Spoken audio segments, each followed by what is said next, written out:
नमस्कार, times of Swaraj में आप सबों का स्वागत है और मैं हूं संतोष सिंह।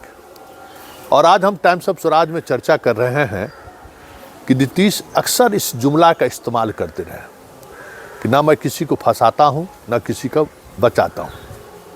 हालांकि इस जुमला का प्रयोग हाल के वर्षों में सुनने को नहीं मिला है, लेकिन एक दौर था जब ये अक्सर बोलते थे, जब ये गवर्नेंस की बात करते थे तब, लॉ एंड ऑर्डर की बात करते थे तब, कानून की राज की बात करते थे तब।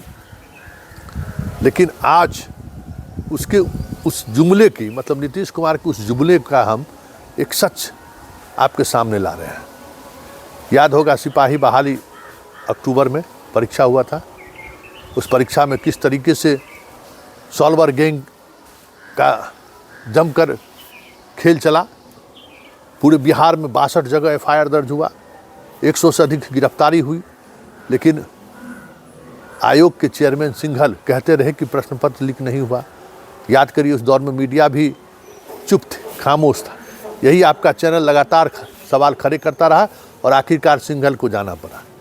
सिंघल को हटा तो दिए इन्होंने, लेकिन सिंघल को जेल के सलाखों के अंदर होना चाहिए था। उसको बचाने के जुगत में जरूर मुख्यमंत्री आवास में तैनात एक सीनियर अधिकारी आज तक लगे हुए हैं।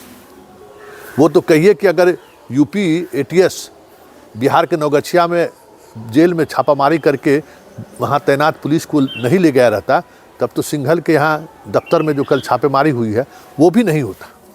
क्योंकि उन्होंने बहुत सारा ऐसा कुछ कहा है जिससे बिहार का साख पूरी तौर पर दाव पर लग गया है कि किस यहाँ जितनी भी परीक्षाएं हुई हैं उसमें किस स्तर पर सॉल्वर गैंग का खेल चला है और किस तरीके से यूपी का तार जुड़ा हुआ है।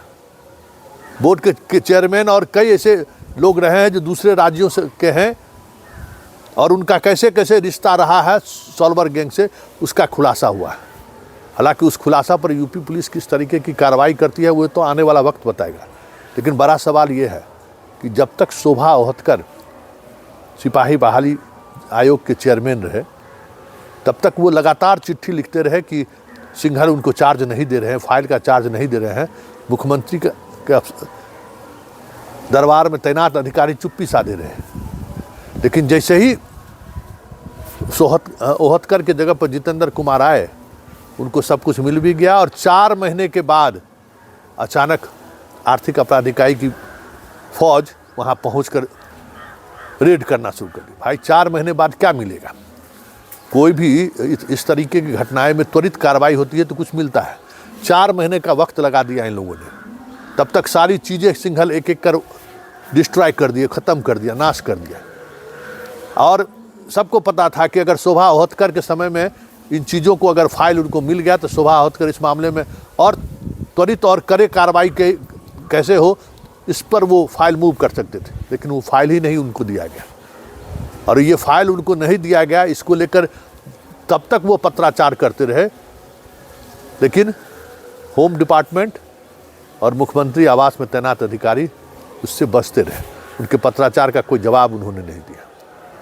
मतलब साफ है कि सिंघल को अभी भी लोग बचाना चाहते हैं, क्योंकि सिंघल के खिलाफ एविडेंस, साक्ष्य चीख चीख कर बोल रहा है कि इस पूरे प्रश्न पत्र लीक मामले का मास्टरमाइंड अगर कोई है तो वो सिंघल है। और सरकार सिंघल को हटाकर सिर्फ उन्हें मतलब बिहार से बाहर जाने का रास्ता दे रही है।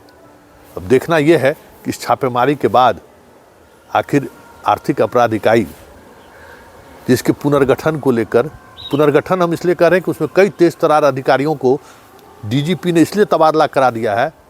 खबर यही है, चर्चा यही है कि वो कहीं न कहीं डीजीपी के प्रभाव में नहीं आ रहे थे। हालांकि मुख्यमंत्री इस तरीके के मामले में कभी हस्तक्षेप नहीं करते रहे, ये भी खबर रही है। लेकिन डीजीपी अक्सर हस्तक्षेप करते रहे हैं आर्थिक अपराध इकाई के कार्यशैली पर।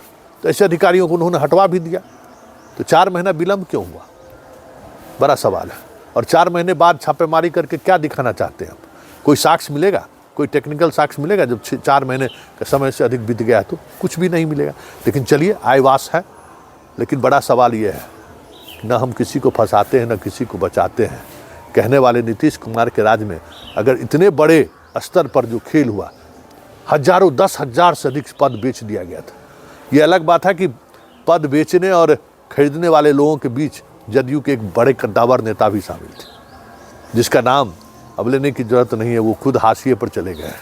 लेकिन कहीं न कहीं पाठक जिस तरीके से खुल्लम खुल्ला मतलब हाथ मिला हुआ था, सिंघल को भी कुछ उसी तरीके से भ्रष्टाचार के क्षेत्र में मतलब पद बेचने के लिए खुल्लम खुल्ला छूट मिल गई थी।